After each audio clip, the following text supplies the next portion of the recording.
Olá! Nesse vídeo nós vamos iniciar um novo assunto. Nós vamos estudar análise de dados quantitativos. Mas vamos ver o que isso aborda, né? Vamos imaginar que você esteja lendo um jornal e de repente você vê um gráfico. Um gráfico que diz respeito a vendas em supermercados, ou então você está olhando a página de economia e você vê índice de inflação no último ano, ou seja, dados quantitativos para começo de conversa sugere que são dados numéricos que você vai analisar ou vai tratar.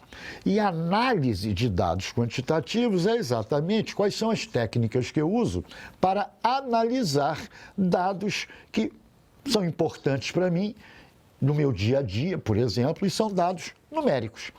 É lógico que a gente aborda vários dos aspectos que nós vamos tratar aqui nesse tema, desde a escola, né?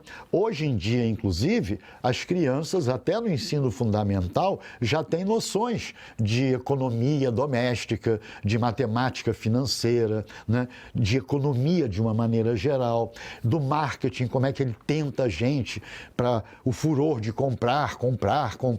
Então, essas coisas já são incutidas nas crianças desde muito cedo. Mas eu aprendi isso com a vida, não é verdade? Então, o que a gente vai trabalhar aqui são aspectos, por exemplo, como é que eu crio um gráfico que me facilita a visualizar o tal fenômeno, que no fundo é uma tabela de números, mas a tabela de números não me mostra como é que cresce o treco, como é que decresce, quando que atinge o máximo.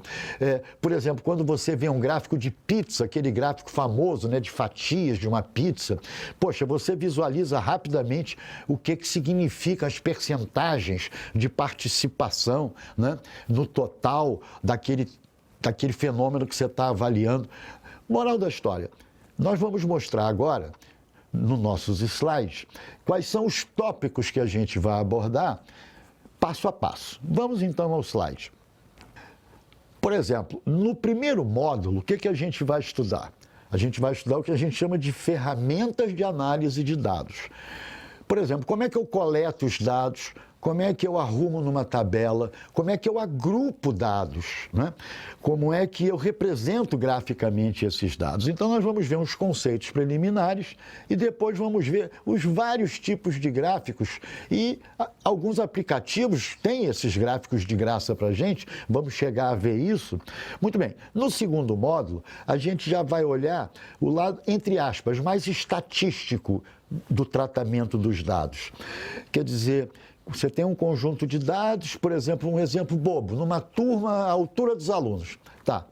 Mas quando eu agrupo esses alunos, eu posso agrupar quem tem entre 1,40 m, vamos supor crianças, 40, 1,50 m, 1,50 m, 1,60 m e assim por diante.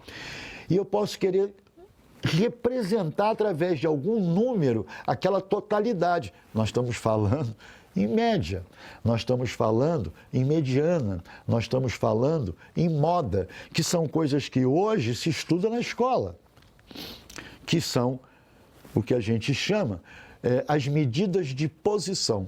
E quais são as medidas de tendência central, né? Separatrizes. Por exemplo, você quer dividir o seu conjunto de dados através de uma coisa que a gente chama de mediana. O que a mediana faz no seu conjunto de dados? Metade para um lado, metade para o outro. Qual seria, digamos, a mediana da altura dos alunos? 50% dos alunos são inferiores em altura à mediana, 50% maiores. Mas se eu quiser dividir em 4 grupos os meus dados, os 25 primeiros por cento, depois 25, depois 25, depois 25. Como se dividiu em 4 partes, a gente chama de quartil. Mas eu posso dividir em 10 partes, em 100 partes. Então, de uma maneira geral, a gente chama isso de separatrizes. Finalmente, no terceiro módulo, a gente vai analisar de que maneira eu consigo medir o espalhamento dos dados em torno de um ponto importante, tipo uma média, uma mediana. Então, isso a gente chama de medidas de dispersão dos dados.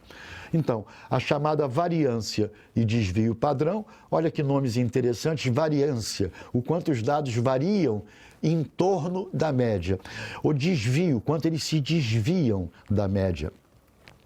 E depois os complementos, que são dois conceitos para fechar a análise desse tema, que é o conceito de coeficiente de variação. Imagina, você tem duas turmas, os alunos tiraram certos graus numa turma, outros graus na outra turma.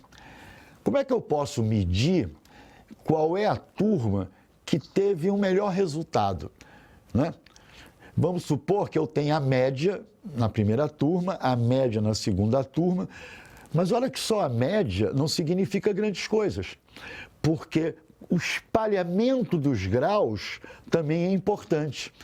Então, será que existe algum índice que mede de uma forma independente tanto a média quanto o desvio, que me permita dizer essa turma foi melhor, aquela turma foi pior, que é o que a gente chama de coeficiente de variação. E, finalmente, a gente aborda nesse último módulo voltando ao aspecto da variação, de variância, mas sofisticando um pouquinho, né? Descobrindo como é que eu posso medir espalhamento de dados de uma outra forma que não a tradicional da variância. Então, nesse vídeo, nós demos uma geral do que vai ser abordado sobre o tema análise de dados quantitativos. Aguardo você no próximo.